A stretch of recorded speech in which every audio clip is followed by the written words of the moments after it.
यात्रा में कई अवरोध और कई बाधाएं आईं। उन सभी दुश्वारियों को झेला है हमने, क्योंकि हमारे लिए खबर महत्वपूर्ण है। डीबीके न्यूज, बेमिसाल 4 साल।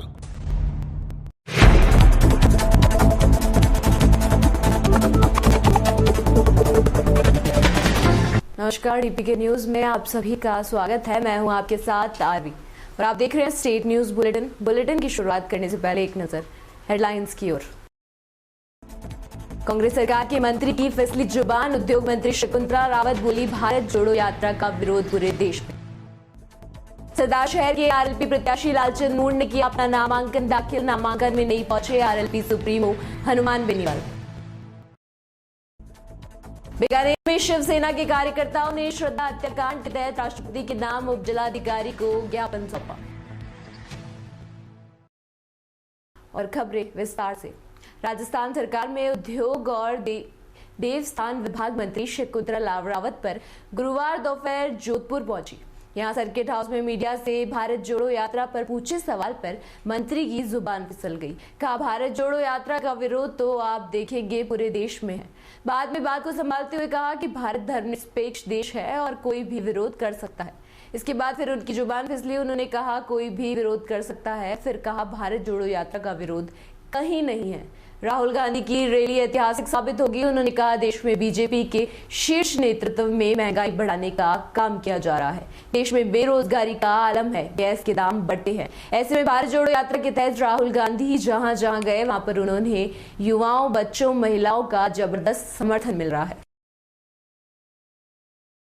अगली खबर नागौर के जायल से है, जहां केजीबीवी राज्य स्तरीय खेलकूद और सांस्कृतिक प्रतियोगिता 2022 और 23 मंगलचंद डिडवानिया विद्या मंदिर उच्च माध्यमिक विद्यालय खोरी, रघुनाथगढ़, पिपराली, जिला सीकर में 8 नवंबर 2022 से 10 नवंबर तक आयोजित की गई। टीम प्रभारी दीपिका चौधरी के नेतृत्व में स्थानीय कस्तूरबा गांधी बालिका विद्यालय टाइप जायल की जूनियर और सीनियर वर्ग राजकीय बालिका उच्च माध्यमिक विद्यालय जायल की 22 छात्राओं ने प्रतियोगिता में भाग लेकर निम्नानुसार प्रदर्शन किया, जिसमें जूनियर वर्ग कबड्डी के छात्र अंजलि निमिषा रवीना ने राज्य स्तर पर प्रथम स्थान प्राप्त किया। जूनियर वर्ग में खो खो में छात्रा गायत्री पूनम ने द्वितीय स्थान पर रहे। सीनियर वर्ग में रिले दौड़ में छात्रा राजू नायक, सरिता, मोनिका गोदारा, समीरा प्रथम स्थान पर रहे। दौड़ 200 मीटर छात्रा में राजू नायक ने प्रथम स्थान प्राप्त किया। सामूहिक नृत्य में मनीषा, सीमा, करिश्मा, कृष्णा ने द्वितीय स्थान पर रहे। खो खो में मोनिका और दीपिका मेघवाल, सरिता नेतड़ आदि द्वितीय स्थान पर रहे। विजेता खिलाड़ियों को छात्रावास में सम्मान समारोह आयोजित किया गया।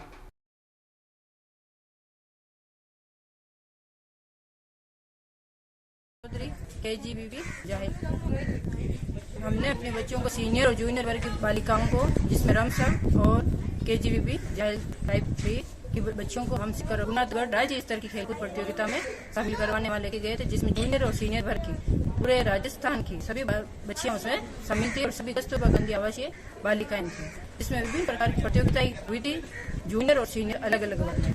हमारे जैसे जूनियर वर्ग में बालिकाओं ने खो खो में द्वितीय स्थान प्राप्त किया और सीनियर वर्ग की जो बच्चियां थी उन्होंने कबड्डी में द्वितीय, खो खो में द्वितीय, एथलेटिक्स में प्रथम स्थान, रिले दौड़ में भी फर्स्ट थी। ऐसे विभिन्न प्रकार की प्रतियोगिताएं हुई थी, जिसमें बच्चों ने बहुत बड़े ही उत्साह से भाग लिया था।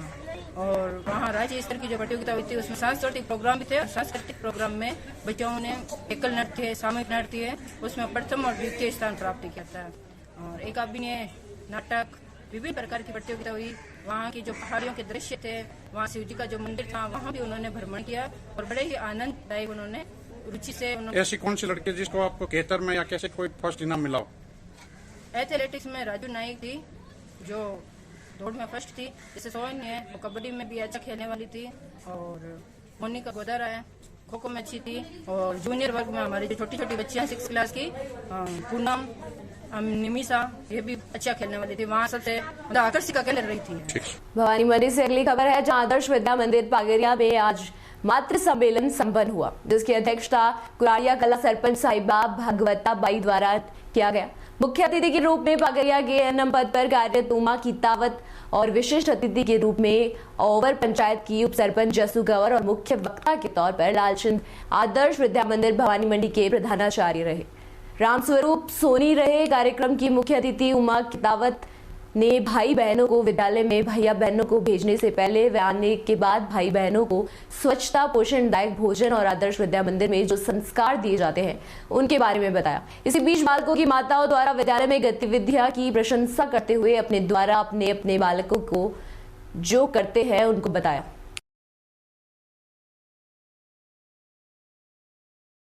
सरदार शहर से खबर है, जहां विधानसभा सीट पर 5 दिसंबर को होने वाले उपचुनाव को लेकर गुरुवार को नामांकन का आखिरी दिन है। भाजपा की ओर से बुधवार को अशोक पिंचा ने नामांकन दाखिल किया। वहीं कांग्रेस की ओर से अनिल शर्मा ने गुरुवार को 12:15 बजे अपना नामांकन दाखिल किया। वहीं आरएलपी पार्टी से प्रत्याशी लालचंद मून ने गुरुवार दोपहर 1:15 बजे उपखंड कार्यालय पहुंचकर अपना नामांकन दाखिल किया। इसी दौरान आरएलपी विधायक नारायण बेनीवाल, आरएलपी प्रदेश अध्यक्ष पुरखाराज गर्ग और आरोपी विधायक इंदिरा देवी बावरी और आरएलपी के तहसील अध्यक्ष सावरमल चाखड़ मौजूद रहे। हालांकि आरएलपी नेताओं की ओर से आरएलपी सुप्रीमो हनुमान बेनीवाल नामांकन में शामिल होने के दावे किए जा रहे थे, लेकिन नामांकन के वक्त हनुमान बेनीवाल नहीं पहुंचे। वहीं आरएलपी की ओर से गांधी चौक में एक आम सभा का भी आयोजन गुरुवार दोपहर बाद तक किया जाना है, जिसमें सुप्रीमो हनुमान बेनीवाल पहुंचेंगे और आम सभा को संबोधित करेंगे और आरएलपी प्रत्याशी के पक्ष में वोट की अपील करेंगे। वहीं नामांकन भरने के बाद प्रत्याशी लालचंद मून ने कहा कि पिछले 35 सालों से कांग्रेस और बीजेपी बारी बारी जनता को रोशन करती आ रही है। इस बार जनता बदलाव चाहती है और आरएलपी पार्टी को जनता का समर्थन मिलने जा रहा है। निश्चित ही आने वाली 5 दिसंबर को जनता आरएलपी पार्टी का बटन दबाएगी और 8 दिसंबर को मतगणना के दिन आरएलपी पार्टी जीत हासिल करेगी। उन्होंने कहा कि पिछले 35 सालों में सरदार शहर विकास के नाम पर कुछ नहीं हुआ। किसानों के 3000 से ज्यादा बिजली कनेक्शन डिमांड नोटिस भरने के बावजूद बकाया पड़े हैं। आरएलपी पार्टी हमेशा किसानों और आम आदमी की लड़ाई लड़ती आई है और उसी फायदा सरदार शहर के इस चुनाव में आरएलपी पार्टी को मिलने जा रहा है। अभी आज पर्चा भरा है, कल से गांव निकलेंगे। हमारा तो 20 साल का रूटीन बना हुआ है ये गांव में, किसानों का, गरीबों का, मजदूरों का हमारा साथ हमेशा रहा है। तो इसके विश्वास के साथ ही मैंने पर्चा भरा है कि जो मेरी टीम है, जो मेरे कार्यकर्ता है, जो मेरे साथी हैं, सब तन मन धन से सहयोग करेंगे और निश्चित रूप से अपने चुनाव जीतेंगे। नहीं, कोई जाट समाज की अकेले की बात नहीं, छत्तीस कौम हमारे साथ है। आप मेरे को जानते हैं, आप हम और आपका हमेशा रिश्ता है, कोई जाति पाति कोई मतलब नहीं है, सभी जाति अपने साथ है। सर की बात थी, आगे वो पहुँचे। नामांकन में क्यों नहीं है? नामांकन में 5 आदमी अलग है और अभी 10 मिनट उनको लगेंगे, तो टाइम के हिसाब से एडजस्टमेंट वो भी आ रही, इसलिए थोड़ा आगे पीछे करना पड़ा। अब आगे का क्या करेंगे? अभी गांधी चौक में रैली करेंगे, इसके बाद में यहाँ हमारे पास यहाँ एसटी ऑफिस द्वारा आएंगे। किन मुद्दों में जाएंगे आप? मुद्दे तो सरदार से मुद्दे हैं, ऐसा कोई काम ही नहीं किया उन्होंने 35 साल में जो कोई एक ही समस्या हल हो, चाहे बिजली का हो, पानी का हो, हॉस्पिटल का हो, स्कूल कॉलेजों में स्कूलों में मास्टरों का हो, सभी मुद्दे हैं जो बकाया पड़े हैं और इन्हीं मुद्दों को लेकर हम जनता के बीच में जाएंगे। और तो 35 साल में हमारे विधायक, पूर्व विधायक अशोक पिंचा और भवनलाल शर्मा दोनों का मैच फिक्स हो रखा 35 साल तक। उन्होंने बारी बारी से अपना घर भरा, अपने लिए किया, जनता के लिए कुछ नहीं किया। उन्होंने हमेशा अपने सरदार से जनता को बार बार बेचने का काम किया और इसी मुद्दे को लेकर ये सरदार सर अपनी जेब भरी, सरदार जनता को कोई मतलब नहीं है, भवनलाल जी और अशोक पिंचा को। और हमारे प्रमुख रहेंगे कि जो विकास नहीं हुआ हम मिलकर सब विकास करेंगे। हमारा मुद्दा पहले सरदार शहर में हॉस्पिटल का मुद्दा है, जो बार बार घोषणा पे घोषणा होती रहती है, लेकिन आज तक ये 100 बेड का हॉस्पिटल नहीं बना है। और दूसरा मुद्दा हमारे किसानों की बिजली का समस्या है, जो बार बार किसानों के भी लोड नहीं हो रहा है, मिल रहा है और किसानों ने डिमांड नोटिस भर रखे हैं, 3000 डिमांड नोटिस भर रखे हैं। 2 साल हो गए, 3 साल हो गए, लेकिन आज तक इनको कोई सामान नहीं मिला। लाखों रुपये बर्बाद कर दिए, लेकिन किसानों के कोई सुनने वाला नहीं है। आज ये झूठे घड़ियाले आंसू बारे अशोक जी पिंचा और भवनलाल जी ये विपक्ष में थे, तो आज तक मुद्दा क्यों नहीं उठाया? अगर कोई किसानों की मुद्दे की बात की तो लालचंद मून था, हमेशा आपके बीच में रहा है और किसानों के बीच में रहा है। चाहे बिजली की मांग हो, पानी की मांग हो, चाहे कॉलेज की समस्या हो, जो भी हो, मैं आप सब किसानों के और गरीबों के साथ रहा हूँ और ये मुद्दे लेके जाऊँगा मैं। सर कितना फायदा मिलेगा? नहीं, मैं सेवा की फायदा वाली कोई बात नहीं, मैं काम किया तो मेरे को लोग लाभ देंगे। 4 बार से मेरे को बनाए, 22 साल से मेरे को जनता ने किसी न किसी पद पर रखा है, तो मेरा ये काम करने का तरीका इसलिए मेरे को रखा है, मेरे विश्वास किया है और आगे भी ये सरदार सर की विधानसभा में मेरा विश्वास करेंगे, यही आशा है मेरी। अगली खबर बिजनौर से है, जहां सेना के युवा सेना नगर इकाई चांदपुर द्वारा चांदपुर उप जिलाधिकारी चांदपुर को युवा नगर प्रमुख अभिषेक कुमार के नेतृत्व में कार्यकर्ताओं ने दरिंदे आफ्ताब की फांसी की मांग। इस दौरान जिला प्रमुख विजय मोहन गुप्ता ने कहा कि श्रद्धा हत्याकांड लव जिहाद के तहत हुई है, जिसमें आरोपी आफ्ताब ने श्रद्धा के शरीर के 35 टुकड़े करके फ्रिज में स्टोर किया और उसके बाद उसके शरीर के एक हिस्से को ठिकाने लगाने के लिए शरीर के टुकड़ों को जंगली जानवर व जंगल के बीच फेंक दिया। मानो ऐसा प्रतीत होता है कि जिला प्रभारी चौधरी वीर सिंह ने कहा कि एक धन विशेष द्वारा मिशन लव जिहाद चलाया जा रहा है, जिसके तहत हमारी हिंदू बहन बेटियों को शिकार बनाकर उन्हें अपने जाल में फंसाया जा रहा है। एक धन विशेष द्वारा चलाए जा रहे लव जिहाद के मिशन को खत्म करने के लिए ठोस कदम उठाया जाना चाहिए, अति आवश्यक हो गया है। ऐसे में शिवसेना युवा सेना के राष्ट्रीय महोदय से मांग है कि दरिंदे आफ्ताब को फांसी ऐतिहासिक हो, ताकि भारत में चल रहे इस लव जिहाद मिशन का खात्मा हो सके और आफ्ताब जैसे अन्य जिहादी को सबक मिल सके, ताकि हमारे देश की बेटियों सर उठाकर चले। ज्ञापन देने वालों में उपराज्य प्रमुख पंडित नरेश शर्मा आदि लोग भी मौजूद रहे।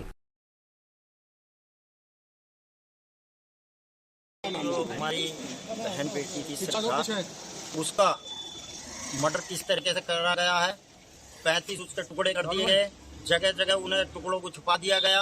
हम उसी की फांसी के लिए आज यहाँ पर एसडीएम साहब के हैं, हमने राष्ट्रपति महोदय के नाम ज्ञापन दिया है एसडीएम साहब को कि उसे फांसी की सजा हो। क्या आश्वासन दिया एसडीएम साहब ने? एसडीएम साहब ने आश्वासन दिया कि हम ये आपकी मांग ऊपर भेजेंगे और जो इस पर तुरंत कार्रवाई हो। सिरोही से अगली खबर है, जहां नेहरू नगर में दर्दनाक हादसा। सुमेर डामर रोड पर काम चल रहा था, वहां पर डामर गर्म करते वक्त डामर के ड्रम फटने से 4 लोग घायल हो गए। एक की मौत हो गई, जिसको सरकारी अस्पताल में उपचार के लिए लाया गया था। उपचार के दौरान वहां से उदयपुर के लिए रेफर कर दिया गया। मौके पर पहुंचे जिला कलेक्टर डॉक्टर भंवरलाल, अतिरिक्त पुलिस अधीक्षक, एसडीएम, अतिरिक्त पुलिस अधीक्षक, सीआई, तहसीलदार मैडम मौके पर जानकारी जुटाई।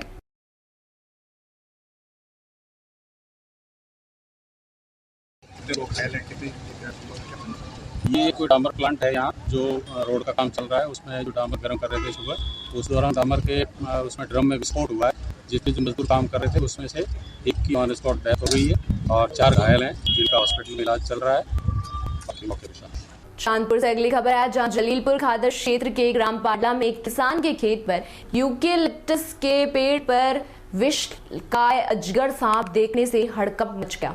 गांव में खबर मिलते ही खेत पर देखने वालों का तांता लग गया।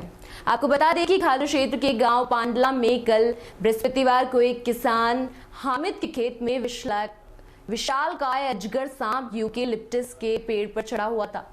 किसान की जैसे ही पेड़ पर नजर पड़ी तो बड़ा विशालकाय अजगर को देखकर किसान की होश फक्ता हो गए। किसान ने अजगर होने की सूचना गांव में दी। मौके पर अजगर सांप देखने वालों की भारी भीड़ खेत पर पहुंची और वन विभाग को सूचना दी। उसके घंटों बाद टीम पहुंची और घंटों की कड़ी मेहनत के बाद अजगर सांप को पकड़ा।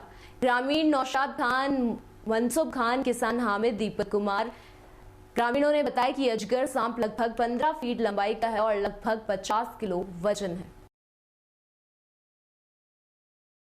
इसी के साथ इस बुलेटिन में इतना ही। देखते रहिए डीपी की न्यूज। नमस्कार।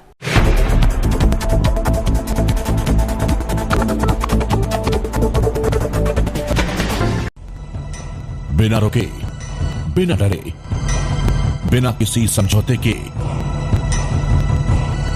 जारी